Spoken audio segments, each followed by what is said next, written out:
Portion दिखाई दे रहा है ये क्या दिखाई दे रहा है, आपकी इसकी आपकी हाइट दिखाई दे रही है, ठीक है। इसकी थिकनेस भी दिखाई दे रही है, इसकी लेंथ भी दिखाई दे रही है, इसकी आपकी ब्रेथ भी दिखाई दे रही है, और इसमें आपको क्या दिखाई दे रही है, इसमें आपकी इसकी हाइट या इसकी थिकनेस भी दिखाई दे रही है। तो ये बन जाती है आपकी 3D फिगर। तो ये देखो ये क्या हमारी एक 3D फिगर, ठीक है, दिखाई दे रही है आपको डस्टर। जो डस्टर है वो आपका क्या है, एक आपकी 3D फिगर है, ठीक है। तो अब देखो, तो पहला जो हमारा है उसमें आपने पढ़ा भी है, कुछ बच्चों ने अच्छे से उसको मेंशन भी किया है। उसमें आपको अच्छे से सारी फिगर ड्रॉ करनी है, उनको कलर करना है और उसको फेयर कॉपी में अच्छे से कलरफुल आपने वो बनाना है, और उनकी जो भी आपकी क्वालिटीज है, इंट्रोडक्शन है कि आपका सिलेंडर क्या होता है, आपकी क्यूबॉइड क्या होता है, तो वो आपने सभी लिखना, वो मैंने बताया था, और उसको मैं आपको इस वीडियो के साथ भी अटैच करके आपको दूंगा, तो वो आपने अच्छे से करना है। तो चलिए हम अब हम एक्सरसाइज का काम स्टार्ट करते हैं। तो एक्सरसाइज में हमारा है, पहला जो हमारी एक्सरसाइज है उसमें हम अकॉर्डिंग टू एक्सरसाइज बताऊंगा, सारा नहीं बताऊंगा, अकॉर्डिंग टू एक्सरसाइज। तो फर्स्ट जो हमारी एक्सरसाइज है उसमें आपको दो चीजों के बारे में बताया गया है, एक क्यूबॉइड के बारे में और एक बताया गया आपको क्यूब के बारे में। जो फर्स्ट एक्सरसाइज हमारी 13.1 उसमें हम पढ़ेंगे एक क्यूबॉइड के बारे में और एक क्यूब के बारे में, और उसके बारे में स्पेशली चीज क्या पढ़ेंगे, सरफेस एरिया। क्या पढ़ेंगे उसके बारे में, सरफेस एरिया। अब सरफेस एरिया क्या होता है, अब सरफेस एरिया जैसे आपका यह आपका मैंने आपको दिखाया था, ये आपके सामने क्या था, डस्टर था। अब इसका सरफेस एरिया देखो, पहला पोर्शन ये फेसिस बताए थे आपको, ये इसका पहला पोर्शन है, ये नीचे भी एक पोर्शन है ऐसा ही, ठीक है। ये हो गए इसके दो फेसिस। अब यहाँ एक फेस है, ये हो गया थर्ड, ये हो गया बेटा आपका फोर्थ, ठीक है। अब कौन से रह गए, ठीक है, अब कौन से रह गए हमारे ये वाला, एक ये पोर्शन, ठीक है, और ये जो पोर्शन है, ठीक है, ये होता है इसका सरफेस। ये क्या, इसका सरफेस। अब सिंपल आपको रेक्टेंगल है, रेक्टेंगल में आपको ये दिखाई देता है रेक्टेंगल, तो इसका एरिया हम बोलते हैं ना, ये वाला ये हमारा इसका एरिया होता है, जो मैं आपको सामने करके दिखा रहा हूँ, ये एरिया है। अब इसमें कितने फेसिस हैं, आपने बोला इसके 6 फेसिस हैं, ठीक है ना, आपने काउंट किए, मैंने आपको दिखाया इसमें कितने फेसिस थे, आपके 6 फेसिस थे। तो जो 6 फेसिस का एरिया, मीनिंग क्या है कि आपको 6 फेसिस का एरिया निकालना है। लेकिन इसमें एरिया को, सरफेस एरिया को दो पार्ट में कन्वर्ट कर देते हैं। कौन से दो पार्ट, एक होता है कर्व्ड सरफेस एरिया और एक होता है आपका टोटल सरफेस एरिया, ठीक है। कौन सा पार्ट, एक आपका होता है कर्व्ड सरफेस एरिया और एक होता है आपका टोटल सरफेस एरिया। अब कर्व्ड सरफेस एरिया मीनिंग क्या है, जैसे कि मेरा ये डस्टर ऐसे रखा हुआ है, ठीक है, ये मेरा डस्टर, ये डस्टर ऐसे रखा हुआ है। कर्व्ड सरफेस एरिया में क्या होगा बेटा, इसका जो बेस इंक्लूड नहीं होगा और ये अपर वाला बेस भी इंक्लूड नहीं होगा। जैसे कि आप अपने रूम में बैठे हैं और कर्व्ड में मीनिंग क्या है कि ओनली 4 वॉल, तो हम इसे क्या बोलते हैं, एरिया ऑफ 4 वॉल्स, ठीक है। जो कर्व्ड सरफेस होता है क्यूबॉइड का, आपका क्यूबॉइड का सबसे अच्छा एग्जांपल है आपका रूम। आप रूम में बैठे हैं तो उसकी जो 4 दीवारें दिखाई दे रही हैं आपको, वो है आपका कर्व्ड सरफेस एरिया। उसमें आपका फ्लोर और आपकी सीलिंग इंक्लूड नहीं होगी, ठीक है। उसमें आपका जो आपका फ्लोर है और आपकी जो सीलिंग है वो इंक्लूड नहीं होगी। उसके अलावा जो आपका बचेगा, क्या बचेगा, आपकी 4 दीवारें बचेंगी, तो वो होगा आपका कर्व्ड सरफेस एरिया। उसका फॉर्मूला क्या है, 2h ब्रैकेट l प्लस, ठीक है, LBH आपके लेंथ, ब्रेड्थ और हाइट है, ठीक है। अब आ गया total surface area. Total surface area में आपके दोनों सरफेस भी, जो नीचे वाला पोर्शन और अपर वाला पोर्शन भी इंक्लूड होगा, ठीक है, वो भी शामिल हो जाएगा, तो बन जाएगा आपका टोटल सरफेस एरिया। रूम में, आपके रूम में बैठे हैं तो रूम का आपका फ्लोर और रूम का आपका जो सीलिंग है वो दोनों इंक्लूड हो जाएंगे, तो बन जाएगा हमारा क्या, टोटल सरफेस एरिया, ठीक है। इसी तरह से क्यूब में भी क्या है, कर्व्ड सरफेस एरिया। अब टोटल सरफेस एरिया का फॉर्मूला ये आपका क्यूबॉइड का 2 bracket LB plus BH plus LH, इनके बीच में इंटू होता है, L इंटू B है, B इंटू H है और ये L इंटू H है, इस तरह। अब आ गया क्यूब सेम टू सेम आपका क्यूबॉइड जैसा था, बट इसकी सारी साइडें इक्वल होती हैं, लेंथ, ब्रेड्थ, हाइट सारी सेम होती हैं। तो इसका जो हमारी साइड है उसको साइड ना बोल के हम क्या बोलते हैं, एज, क्या बोलते हैं, EDGE, और उसका सिंबल क्या होता है, ए, उसको हम किससे शो आउट करते हैं, ए से। तो इसका जो कर्व्ड सरफेस एरिया उसी पे 4 दीवारें शामिल होंगी, लोअर और अपर बेस इंक्लूड नहीं होंगे, तो बन गया आपका 4a स्क्वायर और टोटल सरफेस एरिया बन जाएगा 6a स्क्वायर। सारे के सारे फेसेस शामिल हो गए। ध्यान से पढ़ोगे बिल्कुल सिंपल आपको समझ आएगा। इस तरह से हम इसके फेसेस काउंट करके, ठीक है, ये 6 फेसेस का एरिया है। आप देखो ध्यान से, इसमें कितने फेस है, 1 2 3 4 5 6 फेस हैं। और एक क्या होता है स्क्वायर, स्क्वायर का एरिया क्या होता है ए स्क्वायर, तो 6 का क्या ए स्क्वायर प्लस ए स्क्वायर प्लस ए स्क्वायर प्लस 6 टाइम आप ए स्क्वायर ऐड करोगे तो क्या बन जाएगा 6 ए स्क्वायर। सिंपल, आप समझ सकते हैं। इसी में भी इस तरह से, इसमें कितने रेक्टेंगल, इसमें 6 रेक्टेंगल है और 6 रेक्टेंगल का एरिया हम ऐड करेंगे तो ये फॉर्मूला बन जाएगा हमारा, ठीक है, इस तरह से। तो हमारे ये दोनों आपने पढ़ ली, इनके फॉर्मूले पढ़ ली, ठीक है, अभी इनको आपने लर्न करना है। फर्स्ट एक्सरसाइज में इसके बारे में ही आपको बताया जाएगा। तो मैं फर्स्ट एक्सरसाइज का 1-2 क्वेश्चन आपके लिए कर रहा हूँ, आप देखना उनको।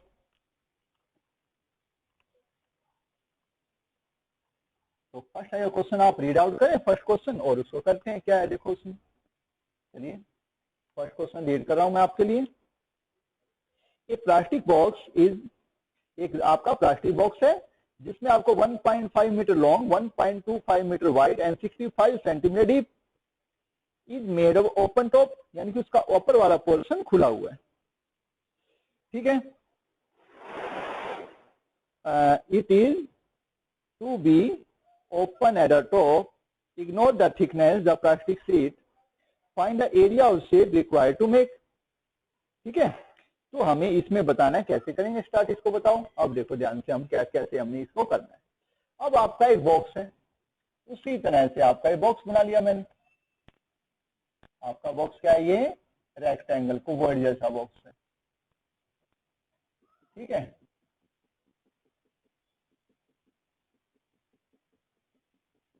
ये यहां से ओपन है, ये बॉक्स क्या है, यहां से आपका ये ओपन है, ठीक है, यहां से ये खुला हुआ है। तो इसमें क्या है, इसकी in a box length L, L क्या दे रखी है आपको 1.5 मीटर, और आपको ब्रेथ दे रखी है आपको कितनी है 1.25 मीटर, और हाइट क्या है इसकी, थिकनेस या हाइट एक ही बात होती है, थिकनेस बोलो या इसकी हाइट, डेप्थ होती है या इसकी हाइट या डेप्थ एक ही बात है, उसको मैथ से ज्वाइन करते हैं, इसको आप डेप्थ भी लिख सकते हो। तो वो है 65 सेंटीमीटर। अब देखो बेटा, ये सेंटीमीटर और में ये क्या है मीटर में, ये क्या है, तो इसके भी हम मीटर बनाए तो 0.65 मीटर। अब देखो बेटा, ये क्या है, जो आपका बॉक्स ओपन ऊपर से खुला हुआ है। आप जैसे आपका ऐसा रूम है जिसका फ्लोर है लेकिन उसकी सीलिंग नहीं है, उसकी छत गायब हो गई है, तो कैसा पोर्शन होगा, देखो सोच के देखो कि आपका कोई मिठाई का डब्बा होता है, जब उसको खोलते हैं और उसका आप जो ऊपर वाला पार्ट उसको फेंक दो तो कैसा दिखाई देगा, ऊपर वाला पार्ट नहीं होगा, नीचे वाला बेस होगा, 4 दीवारें होंगी, ठीक है। तो इसका रिक्वायर्ड सरफेस एरिया क्या आएगा, रिक्वायर्ड सरफेस एरिया बताओ क्या होगा। अब देखो कैसे होगा, एरिया ऑफ 4 वॉल्स, ठीक है। इसमें क्या बनेंगे आपके 4 वॉल बनेंगे, और क्या बनेगा इसमें बताओ फिर उसके बाद, एरिया ऑफ बेस। समझो इस बात को। अब इस बॉक्स में क्या दिखाई दे रहा है आपको, 4 दीवारें, इसको क्या बोलते हैं CS से, क्या बोलते हैं इसे, कर्व्ड सरफेस एरिया। इसका बेस क्या होता है, बेस इसका रेक्टेंगल होता है, रेक्टेंगल का एरिया क्या होता है L इंटू बी। अब सर रेक्टेंगल है, देखो आपका कोई बॉक्स होता है उसका नीचे वाला बेस कैसा दिखाई देगा आपको, रेक्टेंगल शेप में, तो उसका एरिया क्या होगा L इंटू बी। तो इसका आंसर क्या आएगा, curved surface area plus area of base. तो कर्व्ड सरफेस क्या होता है 2H L plus B plus में L इंटू बी, ठीक है। आपका ऐसे करके हम इसका आंसर निकालेंगे। जब आप इसको सोल्व आउट करोगे, H क्या आपका 0.65, L कितना है 1.5 और ब्रेथ कितना है 1.25, L कितना है 1.5 मल्टीप्लाई 1.25, ठीक है। आप इसकी कैलकुलेशन करना, ठीक है, इन दोनों को ऐड करके मैं इसकी डायरेक्ट आपको कैलकुलेशन बता देता हूं अभी। तो आप इसको घर पे आप इसकी पूरी कैलकुलेशन करना इसका समथिंग आंसर आएगा 0.45 मीटर स्क्वायर। इस पूरे का एरिया आएगा आपका, एरिया जो आएगा required area, area of required area of box, ठीक है, इतना आएगा बेटा, ध्यान रखना, ठीक है। मैंने इसको सीधा आपके सामने डायरेक्ट कर दिया है, आप इसकी कैलकुलेशन थोड़ी सी कर लेना, ठीक है, ध्यान से इस हिसाब से। अब देखो, अब उसके बाद क्या कह रखा है, इसकी कॉस्ट निकालनी है। क्या निकालनी है, यहां निकाल लेता हूं, इसकी क्या निकालनी है सेकंड पार्ट में। ये फर्स्ट पार्ट हो बेटा आपका, ये हो गया हमारा फर्स्ट पार्ट। इसकी कैलकुलेशन का ध्यान से करना, ये मेरा आंसर आया। अब इसका निकालना है कॉस्ट ऑफ, निकालना है cost of sheet, cost of sheet to make box, ठीक है। तो वो क्या, जो भी आपका आंसर आएगा उसकी कॉस्ट क्या है, 20 रुपीज पर मीटर स्क्वायर। उसकी कॉस्ट क्या है, 20 रुपीज पर मीटर स्क्वायर। तो जो भी आपका आंसर आया है, इसको आप इसको मल्टीप्लाई कर दोगे तो इसका आंसर परफेक्ट आ जाएगा 109 रुपीज, ठीक है। मैं डायरेक्ट इसको कर रहा हूँ, कैलकुलेशन मैंने कर रखी है, तो मैं आपको डायरेक्ट ही बता रहा हूँ। अब इसका आंसर आ जाएगा आपका, ठीक है, 1, तो इसका ये आंसर आ जाएगा 109, ठीक है। इसको देखना आप आराम से। तो ऐसे हमारा फर्स्ट क्वेश्चन कंप्लीट होता है। तो ऐसे हम पढ़ेंगे अपना क्वेश्चन नंबर सेकंड। इसकी कैलकुलेशन कर लेना, फर्स्ट क्वेश्चन में थोड़ी सी कैलकुलेशन ज्यादा है, क्वेश्चन सिंपल है, ठीक है, ध्यान रखना। अब पढ़ते हैं second question. The length breadth and the height of A room. अब इसमें क्या आपका एक रूम है, उसकी लेंथ दे रखी इन ए रूम। अब लेंथ क्या है 5 मीटर, ब्रेथ क्या है 4 मीटर और हाइट क्या है 3 मीटर। अब देखो रूम में क्या है, the cost of white wash the walls of the room plus the ceiling at a rate of 7.5 rupees. तो मतलब क्या, इसके कहां पेंट हुआ है, अब इसको भी लिखोगे रिक्वायर्ड एरिया। अब रिक्वायर्ड एरिया में इसका पेंट कहां कहां हो रहा है, इसमें पेंट, इसमें आपका पेंट हो रहा है, क्या कहां पेंट हो रहा है, एरिया ऑफ 4 वॉल्स प्लस में, और कहां पेंट हो रहा है, एरिया ऑफ सीलिंग, ठीक है। अब बताओ, अब हमारी 4 वॉल का मतलब क्या, आपकी 4 दीवारें। अब 4 दीवारें क्या होती हैं, आपकी कर्व्ड सरफेस एरिया, CSA। और एरिया ऑफ सीलिंग, आपकी सीलिंग कैसी होती है, देखो आपकी जो सीलिंग है वो कैसी होती है, सीलिंग आपकी क्या होगी, तो सीलिंग ही आपकी रेक्टेंगल शेप में होती है, वो होती है L इंटू बी। तो इसका एरिया ही वही आएगा 2H bracket L plus B plus में L इंटू बी। तो यही बेटा आपने कैलकुलेशन करना है। अब H क्या आपका 3, L कितना 5 प्लस 4, और ये क्या 5 इंटू, ये क्या हो गया 6 और ये 9 और ये 20, ये आ गया 54 प्लस 20, तो पूरा आंसर आएगा आपका 74। तो इस क्वेश्चन का पूरा आंसर आ जाएगा 74। फिर निकालनी है cost of white wash, cost of white wash, ठीक है। तो जो एरिया था उसका कितनी कितनी है कॉस्ट, उसकी कॉस्ट उसकी दे रखी 7.5 रुपीज पर मीटर स्क्वायर। तो आप इसकी मल्टीप्लाई करेंगे तो इसका आंसर आ जाएगा 55 पूरा आंसर आएगा 555 रुपीज, 550 रुपीज, ठीक है, 555 रुपीज, 555 रुपीज। तो ऐसे आपको ये क्वेश्चन समझ आया आपका, ठीक है। एक क्वेश्चन और आपके सामने, थर्ड क्वेश्चन और कर देते हैं, ठीक है, इसको आप करना अच्छे से। तो अब नेक्स्ट क्वेश्चन और कर देते हैं आपके सामने। अब जो नेक्स्ट क्वेश्चन है उसमें क्या रखा, आपके रेक्टेंगल होल है, ठीक है, आपका एक होल है, रेक्टेंगल है जे पैरामीटर उसका फ्लोर का, the floor of a rectangular hall has a parameter is 250 metre. अब फ्लोर क्या उसका जो फर्श है उसका जो पैरामीटर है वो कितना दे रखा है आपको 250। The cost of painting the 4 wall, अब जो जो कॉस्ट है यानी कि जो पेंट करवाने का खर्चा भी दे रखा है और वो खर्चा कितना है 15,000 रुपीज और उसका रेट क्या था 10 rupees per metre square. Important question है, इसको आप ध्यान से करिए। तो लिखिए थर्ड क्वेश्चन, पैरामीटर ऑफ, जो आपका इसमें क्या दे रखा है फ्लोर, वो कितना आपका 250। अब पैरामीटर फ्लोर कैसा होता है आपका रेक्टेंगल शेप में होगा, पूरा क्या होगा आपका रेक्टेंगल शेप में होता है। तो क्या होता है उसका parameter 2 bracket L plus B, parameter of rectangle.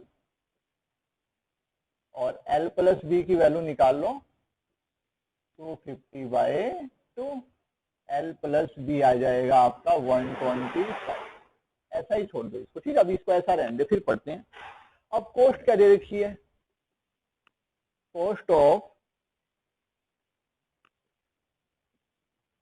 Painting 1 metre square, 1 metre square की सॉरी कॉस्ट ऑफ, उसमें क्या लिखा हुआ है कॉस्ट लिखी हुई है कितनी है 10 रुपीज। 10 रुपीज इज द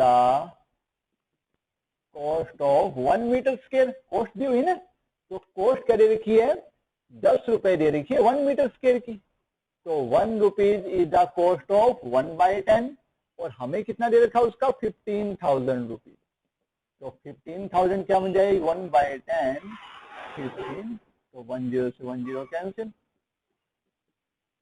ठीक है। तो ये उसकी कॉस्ट आ गई। अब ये पेंट कहाँ हुआ है बेटा, ये पेंट कहाँ हुआ है उसकी 4 वॉल और उसके कॉस्ट ऑफ 4 वॉल, यानी कि कहाँ हुआ है, यानी कि